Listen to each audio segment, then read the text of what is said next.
what are you going to do with your hex on Ethereum? You're not going to, why would you be into staking anything?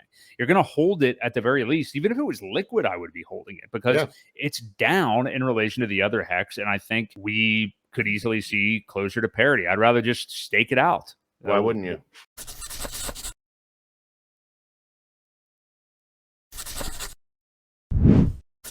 The latest thing with Uniswap, which conveniently is called UniswapX, funny enough, the UniswapX feature, so we've already known that Ethereum is pushing out upgrades over the years. We had the merge happen last September, which really all it did was turn it into proof of stake.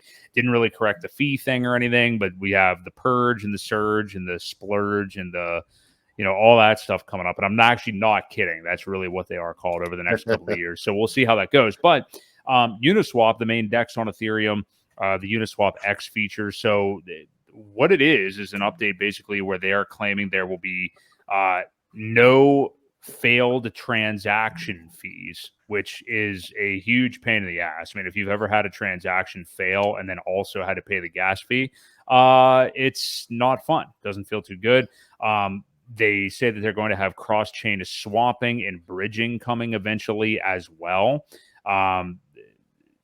So they're acting as if there won't be fees. I do not believe that at all. I don't know how that will happen, but they're acting as if there won't be fees. Someone is still going to have to pay something to somebody, whether it's hidden or not, almost like an expense ratio in a mutual fund or something like that.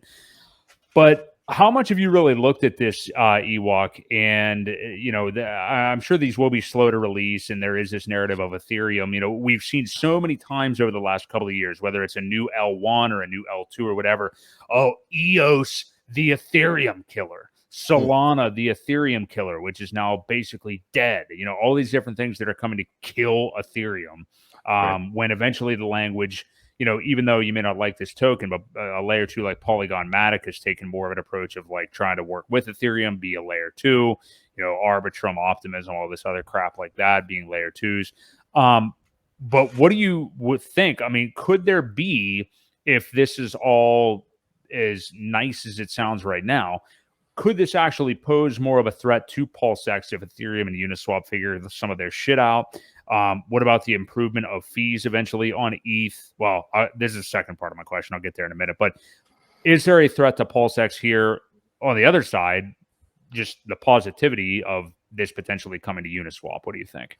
Well, I think there's a couple good things. PulseChain was never set out to be the Ethereum killer. It was horizontal scaling.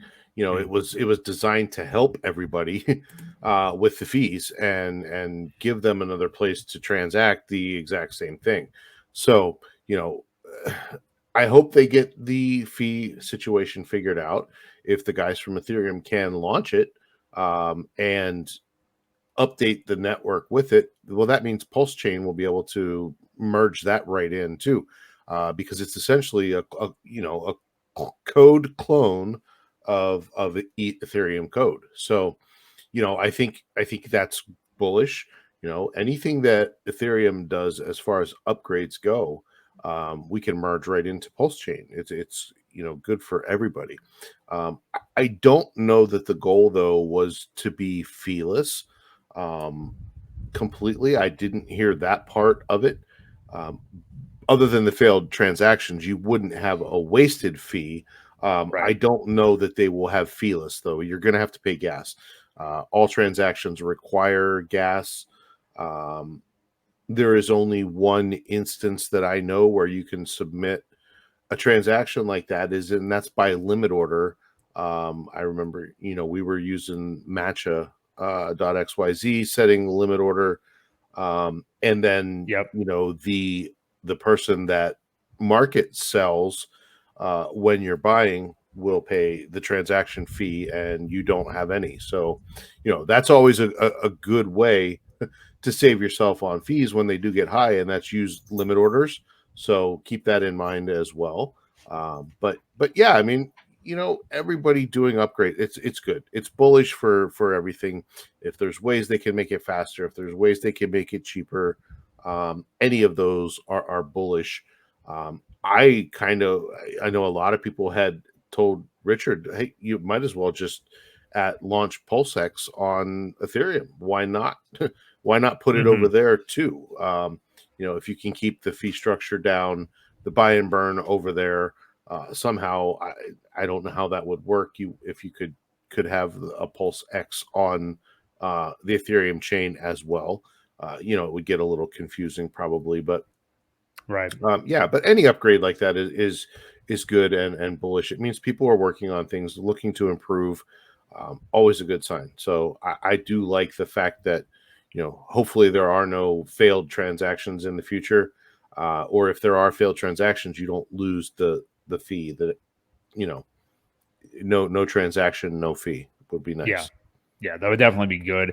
I want to ask you this. So this is the other side of my question. This is a more meta question with what's going on with Ethereum and their improvement over the next few years. But what about the improvement eventually, assuming it will happen? And this is something that people have just totally divorced themselves from thinking will ever happen, is the improvement of fees on ETH, okay? We've talked about this a lot, but think about the people, not to get into the argument again, because I'm really not, but that have EES, emergency end stake, their hex on Ethereum, or just decided to ditch hex on Ethereum and bridge it over, and for whatever reason buy half the hex that you could on PulseChain with what you used to have on Ethereum.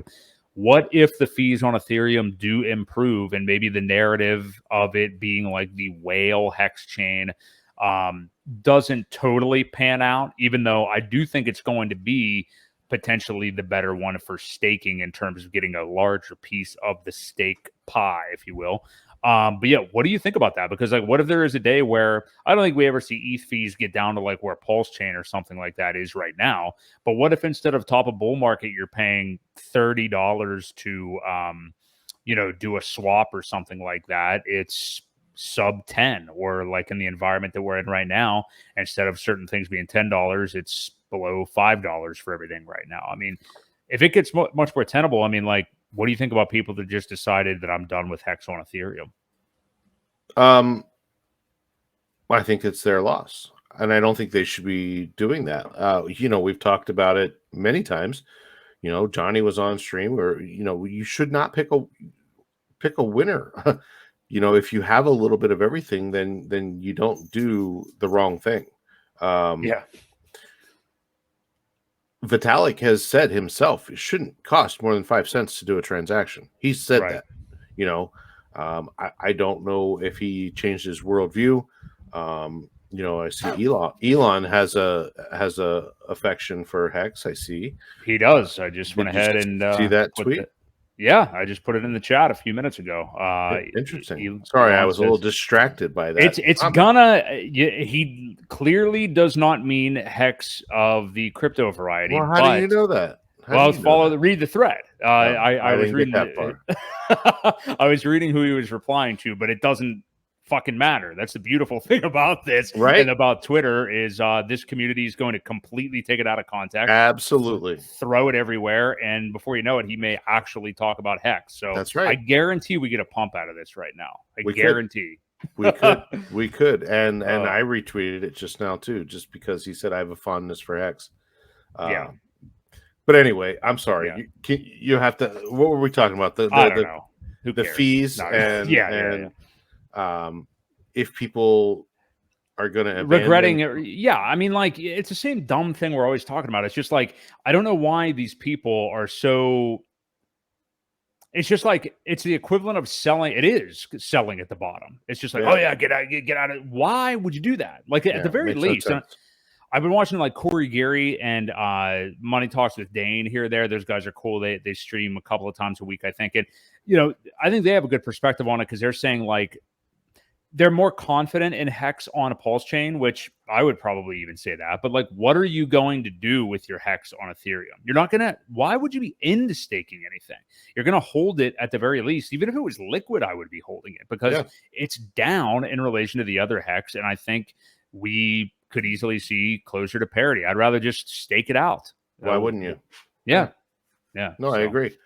Yeah, I agree. I don't think people should be picking a winner, trying to outperform, because what if there's a whole bunch of what ifs out there? What if something happens with PulseChain? What if something happens with Ethereum? You just never know, and you don't want to be on the right side. You want to hedge your bags the best you can, and the only way to really do that is to maintain the copy that you got. No one says you have to buy more, but for God's sakes, don't sell it all and just make a decision and pick a side. It's just not a good idea.